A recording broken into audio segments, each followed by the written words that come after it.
semua. Pagi, Bu. Gimana kabarnya? Alhamdulillah baik. Baik, untuk memulai pelajaran hari ini, marilah kita sama-sama berdoa dalam hati. Berdoa dimulai. Selesai. Sebelum memulai pelajaran, Ibu akan absen dulu ya. Ya, Ibu. Linda Nabitasari, Hadir, Ibu. Febrianti Sukma, Hadir, Bu. Emi Sapitri, Ilpa, Esi, Hadir, Bu. pelajaran kita pada pagi hari ini tentang perjalanan internasional.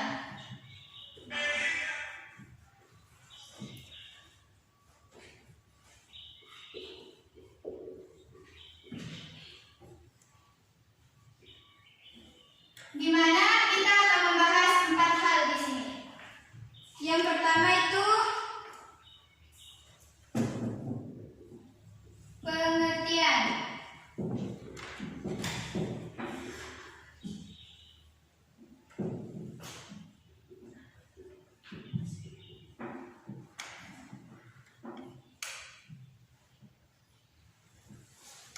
Yang kedua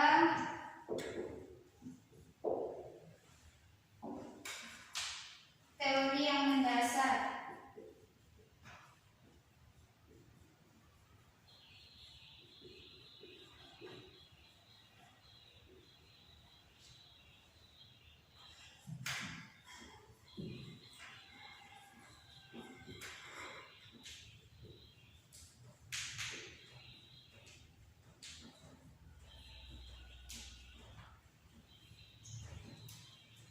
Sebelum saya lanjutkan, ada yang tahu apa perdagangan internasional? Enggak ada, Ibu. Perdagangan internasional merupakan sebuah perdagangan yang dilakukan antar negara guna menciptakan siklus dagang secara menyeluruh dalam dunia atau antara negara satu dan negara yang lain. Latar belakang adanya perdagangan secara internasional dikarenakan tidak semua negara mampu memenuhi kebutuhan negaranya akan barang atau jasanya. Dan selanjutnya itu ada teori yang mendasar, di mana dalam perdagangan internasional ini memiliki 2 teori, yaitu teori keunggulan mutlak dan teori keunggulan komparatif.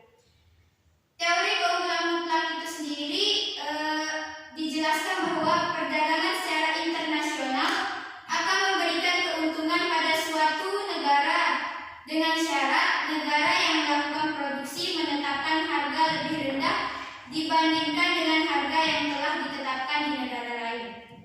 Dan yang kedua itu teori keunggulan komparatif, di mana keunggulan komparatif yaitu suatu negara tidak mempunyai keunggulan secara mutlak pada produksi barang. Pada suatu negara bisa melakukan perdagangan secara internasional, yaitu memilih barang yang paling efektif dan efisien untuk proses produksi.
Baik, yang pertama itu terjadinya hubungan bilateral.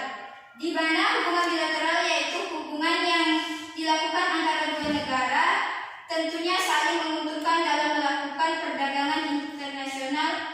Sementara itu, multilateral merupakan kerjasama antara berbagai negara tanpa adanya batas wilayah, sehingga jangkauan bisa luas ke seluruh dunia.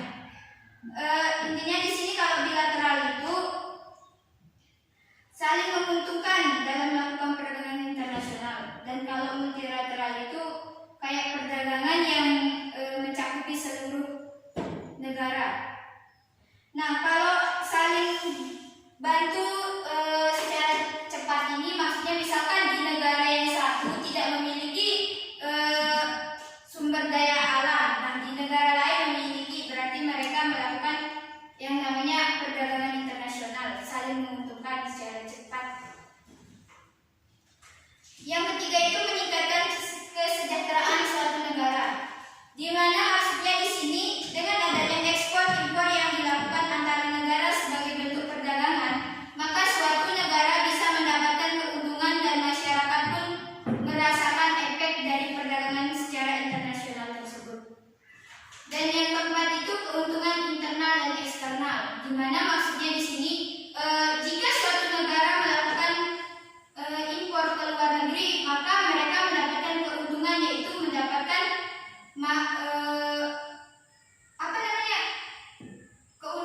keuntungan di mana mereka mampu mengimpor barang ke luar negeri. Nah, keuntungan eksternalnya yaitu dirasakan oleh negara yang melakukan ekspor. Dan yang terakhir itu memperluas kesempatan kerja. Dengan dibuka seluas-luasnya perdagangan secara internasional akan berpengaruh pada kebutuhan akan pekerjaan, sehingga akan tercipta kesempatan lapangan kerja baru bagi negara tersebut. Guna mempercepat proses produksi, maka lapangan kerja semakin luas dengan adanya perdagangan secara internasional. Dan yang terakhir itu kita akan membahas yaitu faktor pendorong dari perdagangan internasional ini.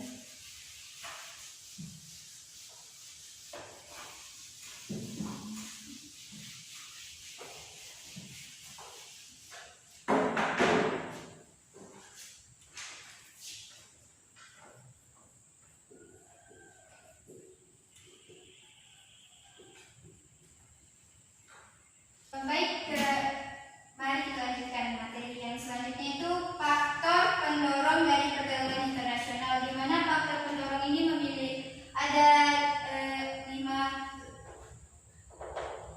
yang akan saya jelaskan. Yang pertama itu adanya sumber daya alam, di mana kenapa dibilang sumber daya alam bisa mendorong terjadinya perdagangan internasional. Contohnya seperti Indonesia memiliki sumber daya alam yang begitu melimpah.